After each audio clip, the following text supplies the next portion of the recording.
Osmosis, a three-pointer, looking to continue a career day, and she knocks it down. Gets the fast break layup and one. From the studios of 95.7 The Spin.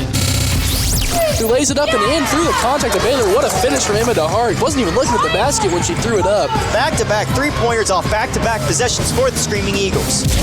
It's The Stein Show with USI women's basketball head coach, Rick Stein. Lays it up and in, Addie Blackwell, and one.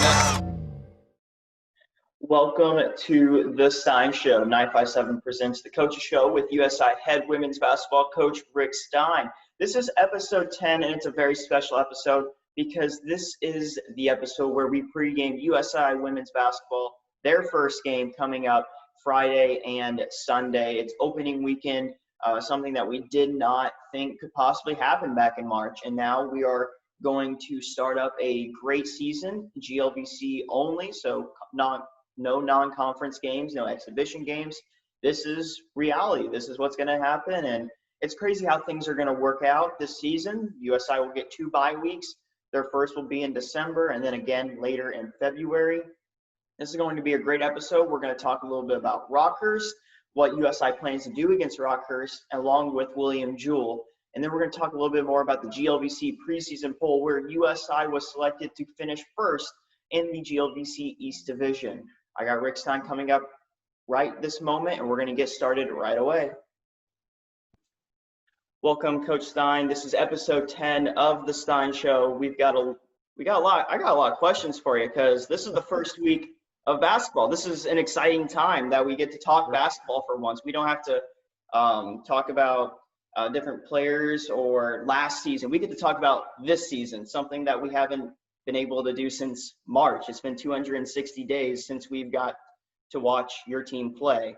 So I've got so many questions to pregame for Rockhurst and William Jewell. Sure. And my first question is, what's the overall game plan for Rockhurst on Friday?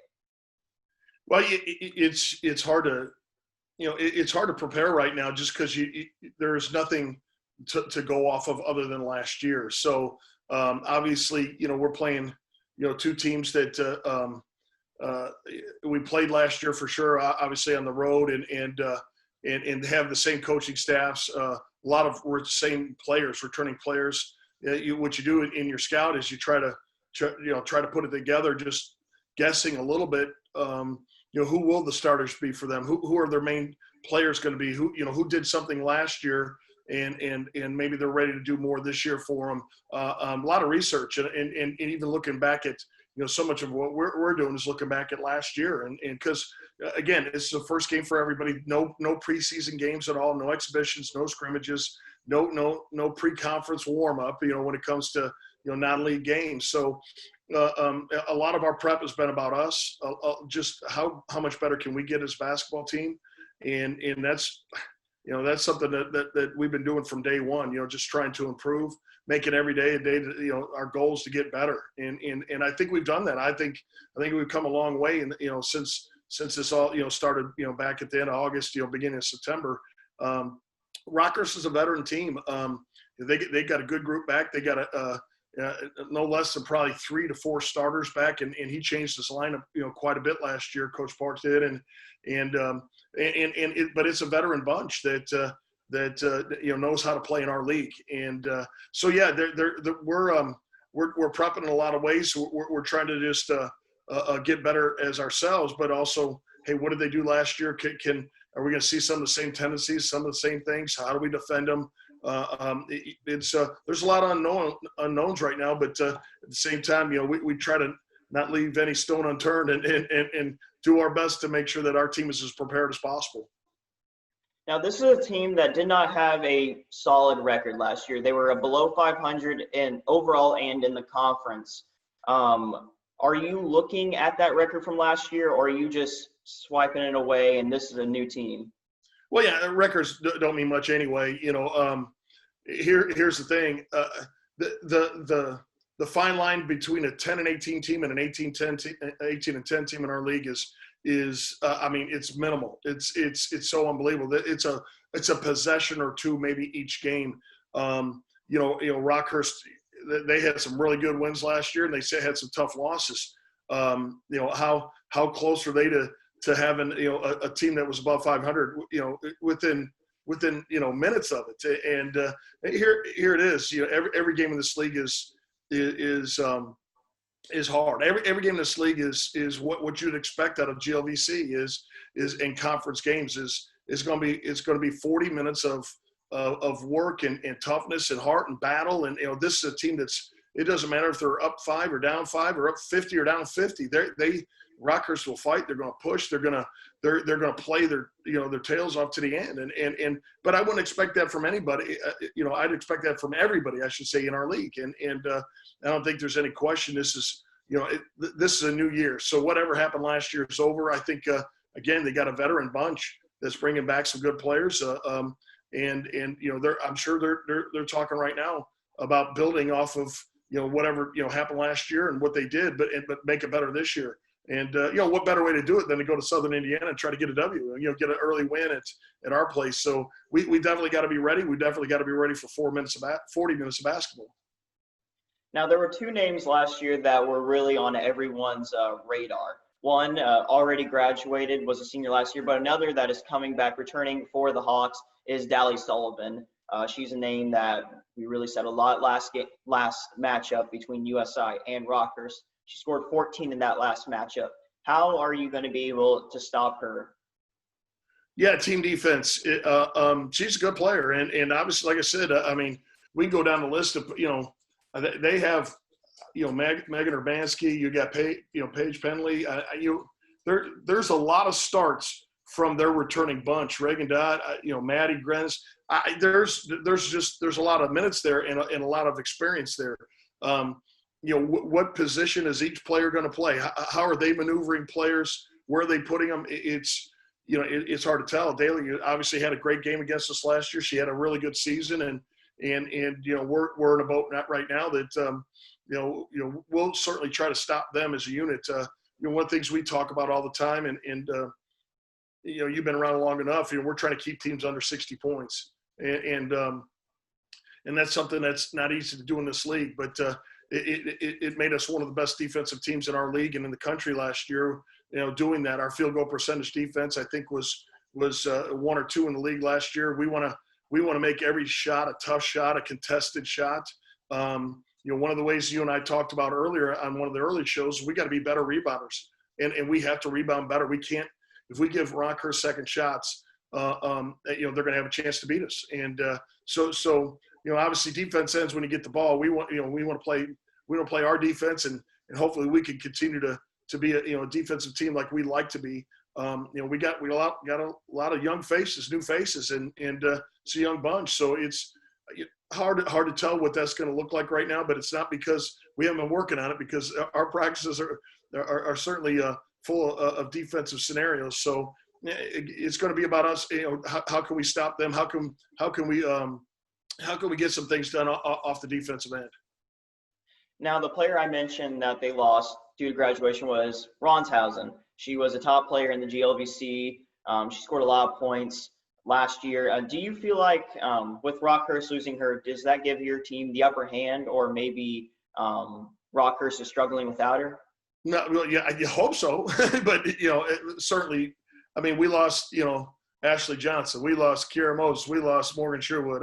Every team loses good players.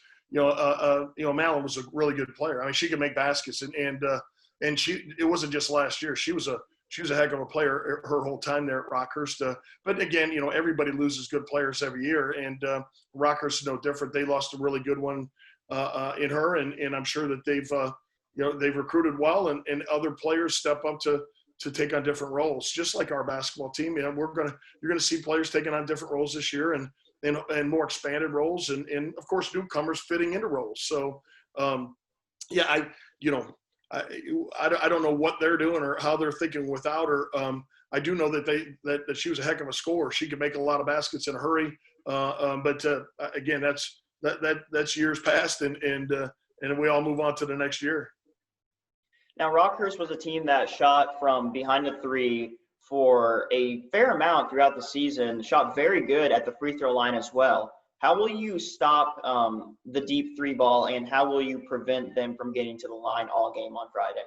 Yeah, that's one of the things that you can see if you just look at their stat sheet. I mean, even three of the starters back that you look at. I mean, they got great percentages from three. They can really shoot the ball. They certainly put up a good number from there. I think a lot of what they do is they try to get you off the bounce and then kick for shots and we got to do a good job of taking away the middle drive. I think they get that ball into the middle of the floor and they kick for shooters on offside. We're going to have to play solid closeout one-on-one defense, but I think our team defense is really what's going to come into play. And defending the 3-point line is going to be real important, I think, when it comes to beating Rockhurst.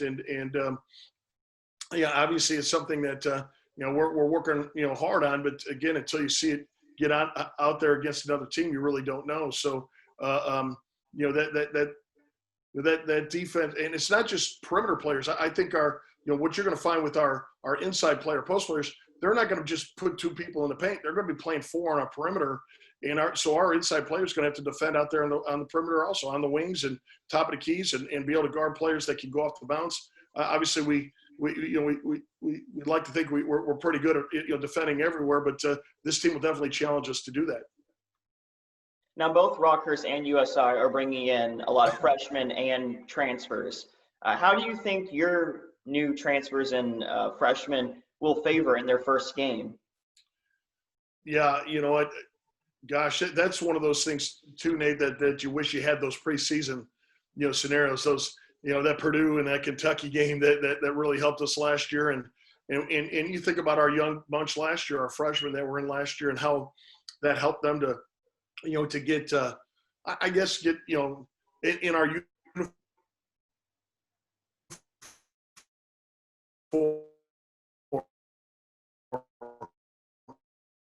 And how do I feel about our new bunch? I feel really good. I mean, obviously we recruit, really good players and really good students and outstanding people. And that's what we do. And this group is the same exact way. Obviously, 3 freshmen coming in. This is their first time in college athletics. So you don't know how they're going to handle situations. But I like the way they've been practicing, and they've handled that practice as well. And there's been up days and down days, but that happens at any level. And it matter if you're a freshman, sophomore, junior, or senior. With the 2 transfers and Sophia and Ashley, obviously a little bit more experience. Sophia played a year in junior college, and I think that's something that she's using to her advantage, a year of an experience, and to help us. And Ashley Hunter's a senior, so but at the same time, it's a new system for her. She's playing for a whole new coaching staff and head coach, and trying to learn new things, and how's she going to be ready to go. Don't get me wrong. Like I said, I think all 5 of them are off to a really good start, and they're helping us right now. And that's why we recruit. We recruit players to help us right away, not 3 years from now, especially when you get a senior transfer in Ashley. I mean, if she can't help you right away, then you're certainly not making very good decisions there. But yeah, I think the way this bunch is coming together, I think the way we've practiced, especially these last few weeks, I think we've taken it up a notch, and our competitiveness has been better, and our play has been better. And I can't wait to see it. I can't wait to see what it looks like come Friday. And obviously, I'd say Rockhurst probably has more returning players than we have. Now, what does that mean? You can't rest on that, or not rest on that. It's we got to lace them up this year. Last year's over, and hopefully we're ready to go at 1:00 on Friday. Now, the GLVC announced that no fans will be allowed in the attendance for any of the games for at least a few months. Do you think that the no fan policy will affect your players? Well, here's the thing. Everybody's playing in the same environment. Everybody's playing the same boat. Do we love our fans? Absolutely. And there's so many. You're talking about varsity club members. You're talking about season ticket holders. You're talking about community. You're talking about professors and administrators on campus that won't be, that usually are in the building, but also families. I mean, parents won't even be here. Does that hurt a little bit? Yeah, sure it does. And but at the same time, the reasoning's right, and safety's first, and health is first, and the mindset of the league to go about it this way was, I think, right on. Even though we'd love to have everybody in there, but it's the same. Again, it's the same boat for everybody. No fans and in the stands, and hopefully sooner than later that down the road maybe we'll be playing some basketball games. Later on the season with fans in the stands. Now, you mentioned earlier that rebounding was a category that your team struggled with last year, but that is last year. How have you, what have you been doing to improve your players' rebounding skills for this season? Well, if I had $5 for every rebounding drill I have, then we'd all have a lot of money. But here's the thing. The focus of it and just trying to say, hey, man, this is what you have to do every time. Put them in rebounding drills, some competitive scenarios, and we've been doing those. The skill of it is one thing, but then just the want of it too. Hey, you got to get a body on, get a hit, with a block out, and then go get a ball. But I guarantee you, there's been rebounding drills every day on our practice plan, and that's not just defensive but offensive rebounding drills too. We do defensive stuff where we generally will put some points on situations that we want to make points of emphasis. Like, hey, if you get a deflection, you get a point, you get a charge taken, you get so many points. We've been taking away points when we've been giving up offensive rebounds. So the mindset is you could be playing great defense, but you give them an offensive rebound, we're going to take 2 points away, and you're going to rotate out and we're making it a point of emphasis that we got to finish the play and go get the ball. So there's a lot of different ways to do it. Obviously, there's a million drills that you could do, but you're trying to get that focus and the mindset of this is what we got to do, and this is how we're going to win games, and that's why we're doing it. Another category that your team really struggled with last year was field goal percentage. It was very low, and it was actually the lowest in the conference. What needs to happen to get that percentage up for the season? Yeah, I think those are things we've talked about and certainly are working on also. I think it does tell you how the importance of the defensive end, though. We're last in the league in field goal percentage, but we finished second in the league. And it shows you what I said about points per game and field goal percentage defense, 3-point percentage defense, and also possessions. One of the things we were I think we turned the ball over less than any team in the league last year. So even though we didn't shoot real well, we weren't giving the ball away much. And I think that's huge. We got to, number one, we got to take care of the basketball. And number two, we got to get shots and then hopefully finish them off. Again, you spend a lot of time in practice on finishing versus pressure scenarios where you do shooting drills and you have, that red pad out and you're just trying to, bump and maneuver players and just to make sure that they can finish with a little bit of contact, contested shots, those kind of things. I think I think the experience that this group has coming back has helped that a little bit. And of course, we always try to recruit players that can continue to make baskets too. And I think we've added some that can do that also. But again, I think we got to we continue to build off the defensive end and offense. I think is something that comes a little bit easier when you're defending. And do we need to finish a few more plays this year? Absolutely. I think we will. Certainly not only from two, but from three, and also from that free throw line.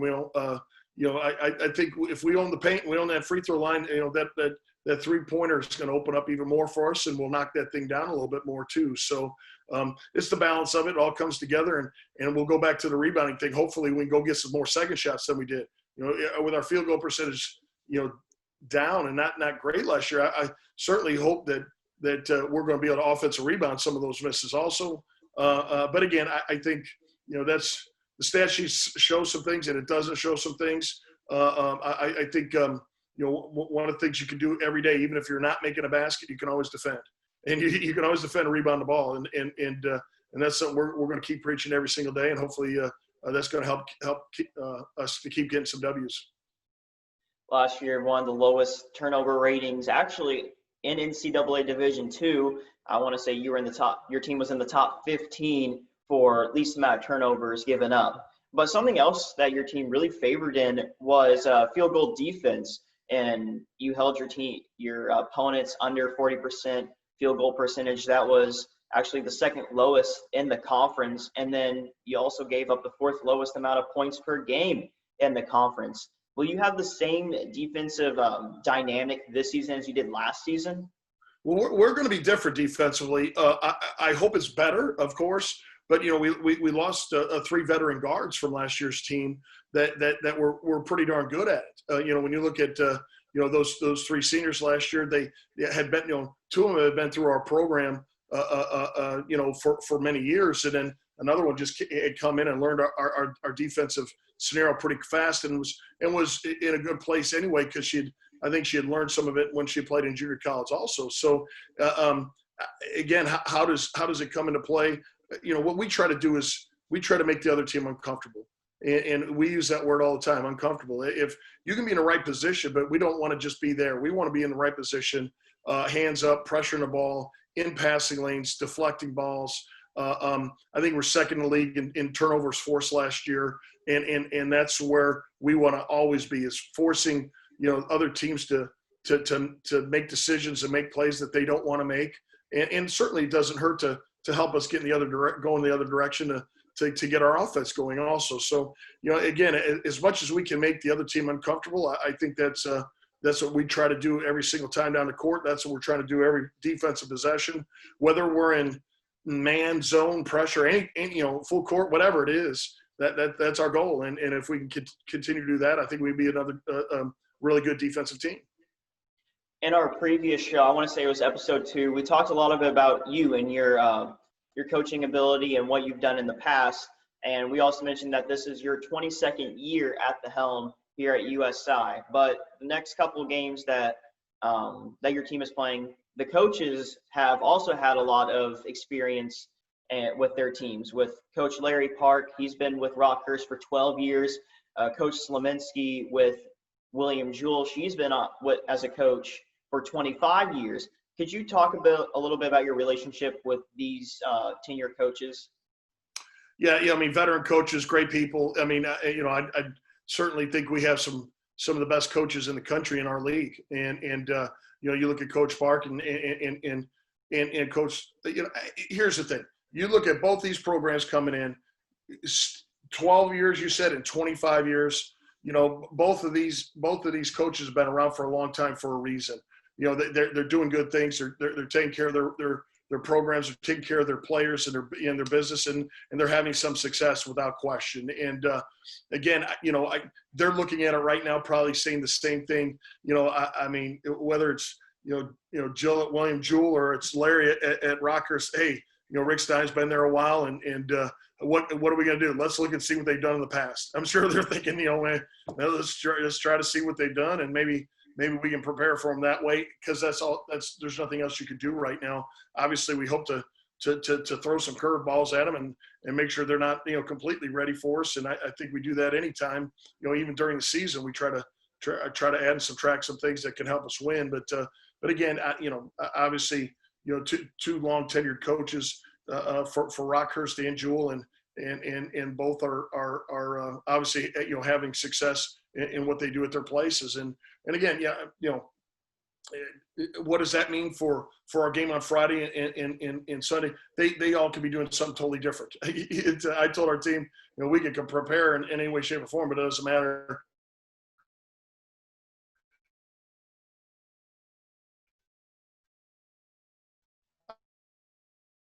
I mean, make changes on the run.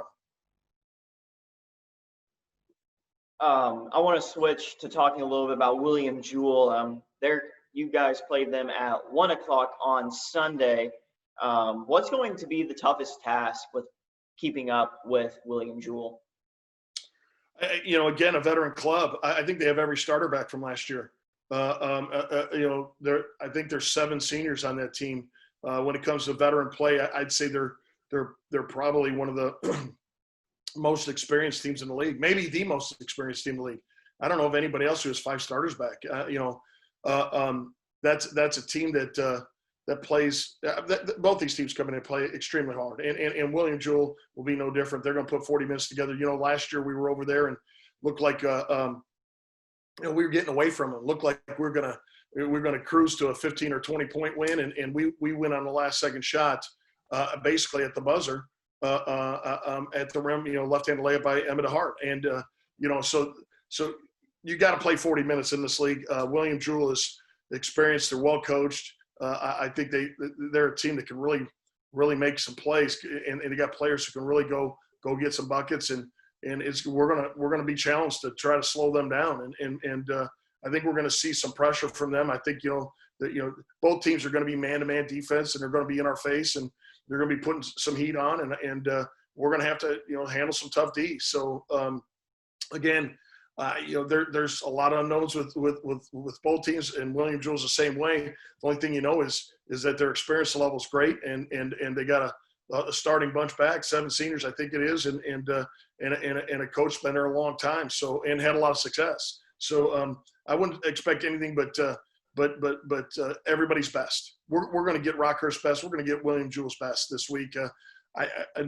That there's nothing else to give right now. There's nothing else waiting for you out there. It's all conference games. It's GLVC games, and we're all fighting for the same kind of things. And we got Southern Indiana on our jersey. And when every time, I haven't seen anybody not try to beat us. I haven't seen anybody not try to play us to the fullest, and I certainly expect that this weekend too. One of those players that you kind of mentioned, one of the returning stars, Kiara Bradley, she led William Jewell women's basketball in 5 different categories, including points per game and 3-point percentage. She also earned all GLVC honors for the past 3 seasons. How will you be able to stop her on Sunday? Yeah, what you said there is pretty impressive. All GLVC for 3 years. I mean, that tells you, that's hard to do in this league. I mean, there's a lot of really good players in this conference. And for her to be an all-league player, that many times, basically coming in and putting her stamp out there on the league shows what kind of player she is. Versatility is something that you think about with her. I think she's, definitely a player that can make things happen both inside and outside. Makes threes, gets to rim, posts you up, all the above. She's a tough player to handle, and not always an easy matchup. Again, for us, our whole defensive mindset is based on team. It won't be one player trying to stop her. It'll be our team trying to stop her. We'll mix up some combinations on how we defend her for sure.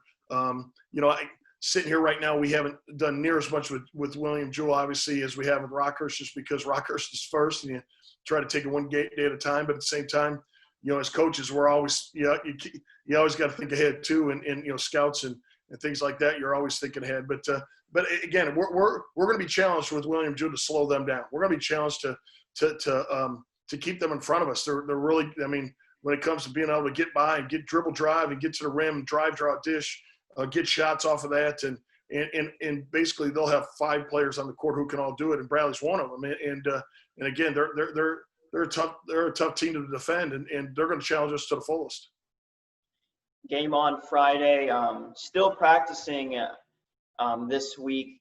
How is there going to be a different approach to practice this week, even with a game on Friday and Sunday? Is there going to be a different style of practice?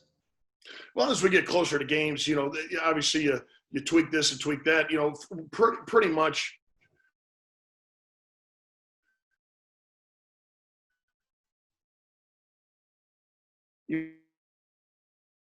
Up and out, the last few days and this week, we're how can we stop Rockhurst? How can we win the game? Who can we? How do we? What's our best defensive plan? What's our best offensive plan? How do we tweak and talk scout? during our breakdown defense or offensive stuff, and so obviously you're planning that way. Also, how much time do you spend on your team, but then how much time do you spend on the other team? Because we're not where we're going to be as far as a basketball team, at our best. We're not peaking right now, but at the same time, we got to be peaking enough to say we can do what it takes to win a basketball game. And the first one just happens to be against Rockhurst. As we move, these next few days and get into game day, all the prep, that we can do. One of the things that as a head coach, and I've always been this way, I want to make sure our team is as prepared as humanly possible. Our coaches are the same way. Our coaches do they put together scouts, and we talk game plans. We certainly try to make sure that that there's no stone unturned. Everything, even though we haven't even seen these teams play this year, what can we do to help our team prepare for whatever any team might throw at us? And that's what we'll definitely be shoring up this week, as well as how can we get better, as a basketball team in these next few days. Sorry, I was muted there, but something I'm very curious about is how you and your team is able to practice with such a short turnaround. Every game nearly this season is a game on Thursday, a game on Saturday. It's just a one-day difference between games. How are you able to prepare for that Saturday game when you just finished one on Thursday? Yeah, you know what? It's not easy, and having experienced players generally helps that a little bit too, because they've been through it a little bit. If we have time, sometimes we will prepare for a Saturday game, even earlier in the week, and then move on to the Thursday game. Maybe even just throw a few things in, even if we're not talking them up, but even throwing it into practice. Hey, we're working on ball screen defense. We don't even know why, but the coaches know why, because on Saturday we're going to see a lot of ball screens or something along those lines. So there's always prep that way. Obviously, when we finish the game on Friday with Rockhurst, our team will have scouts in hand right away, and they'll be able to get into those, talk those up, see those. Our practice on Saturday will be all prep then for how can we get ready to beat that Saturday, or this week could be a Sunday opponent in William Jewell. Very little time on the day in between that's actually on us putting new stuff in or something like that. It's just, hey man, they're going to do this against us, and we got to be able to do this offensively. They're going to run this offensively, and this is how we're going to stop them. And so those days in between are important. The time we spend in some game film is really important too, and we'll do that on Saturday in between games, and try to show them as much as we can and fill their heads. And then you get ready and lace them up again on a Sunday this week at 1:00, and you hope that all your prep that you've done up to that point in time is ready to go. Now, depending on the outcome of both of these games coming up, do you think that will affect the rest of your season, just these first two games? Well, I don't know. Here's the thing. Maybe somewhat. I think you learn from every scenario. I think one of the things we talk about is handle success like you handle failure, and we if we win, we want to make sure that that we don't rest on it. And if we lose, you certainly you don't want to get into that mode and rest on that either. How do we find a way to win? I think one of the things that the only way I know how to do is take it one game at a time. And obviously we're talking William Jewell right now, because this is a weekly show, and we're talking about things that are happening throughout the week. But with our basketball team this week, we're not going to talk anything but us and Rockhurst, and then when that game's over, then we'll worry about the next game. And no matter if we win or lose, we're going to be preparing and putting our best foot forward to get ready for Sunday's game at 1:00. And again, we try not to ebb and flow with W's and L's. I mean, again, you get complacent on some, you win a game or two, and all of a sudden it's not easy. It's because we put in the time and effort, and our players are ready to play, and then they get out there and make plays, and players make plays and they get it done. So again, one day at a time for us, and Rockhurst is the only thing we're really focused in right now and worried about, and when we're done with that, then we'll worry about whoever's coming next. It just happens to be William Jewell this week. And most recently, over the weekend, the preseason poll was released for the conference. USI was predicted to finish first in the East Division of the conference, and actually scored the second most amount of points, just behind Drury. Does that poll excite you in any way, or is it just another prediction? Well, what excites me about it is it tells me where basketball season is here. I mean, I think that's what excites me about it. I mean, they don't do polls when we don't have games, when we don't have a season in front of us. So I'm certainly excited that a poll is out, just because that means it's November and it's time to play basketball, and we got a season ahead of us, and our team is so excited to be able to get it going and get it started. What are preseason polls? their preseason polls. If they picked us first or last or anywhere in between, I don't think it wouldn't have affected how we prepared and how we're preparing, when it comes to for this next game. Does it feel good as a coach about your program and how people feel about it and respect it? Sure. I mean, to think that we lose good players every year. We lost 3 good seniors last year, and some obviously you got a first team all leaguer in there in AJ, and you come back the next year and they decide to pick your team first in the East, and it tells you that they like what you got returning, and like your newcomers coming in, and they feel good about what you're doing with your program too. Does that feel good? Sure it does. But does it matter, or does it make any difference on what we're doing and how we're going to prep and prepare? No, not at all. We haven't. I think they saw it and we saw it. We mentioned it one time when it came out, and it has been mentioned since. It's because it's not going to help us win a game, and it's not going to help us win any games this year. So whatever it is, it certainly probably just put a bigger target on our back. I think we had a big one anyway. I think we always have a big target. So you put, hey, they're to pick to win the East. Maybe puts even a bigger one on. We better be ready to go. Now, Drury is a team I mentioned just a second ago. They're a tough team. They were first in the nation for quite some time, for as long as I can remember personally. And they actually are down a little bit this year. Lost 3 of their top seniors and their head coach. This could possibly be the game of the year in February. What are your thoughts on that? February, holy cow. Oh, man, that's a long ways away. And here's the thing. Like you just said, they're down. Drury's not going to be down. They reload every year. Amy Egan was an assistant for them last year. She was a head coach at Truman State before that. Heck of a coach. She does a great job. I obviously have coached against her. Heck, I coached against her when she was a player, believe it or not, and she was a heck of a player too. Drury's got a great group returning. Their recruiting class is good. They're not going to be. I mean, there's a reason they were picked to number 1, because people know that they just like you hope that we're doing every year. You reload and get new ones again, and you move forward and try to keep winning games. What does that game mean in February? Absolutely nothing. Not right now. It doesn't mean anything. I don't even know what Drury's schedules. I don't have a clue who they play this week or the next week. All I'm trying to do is figure out who we play and what we're going to do as far as taking care of that business. So yeah, as I look at this 22 game schedule, and I just certainly hope and pray we get to play all of them. Hopefully they're all going to get, we're going to get a chance to compete in all these games. I know there's not one easy one. This league is too good, and it doesn't matter.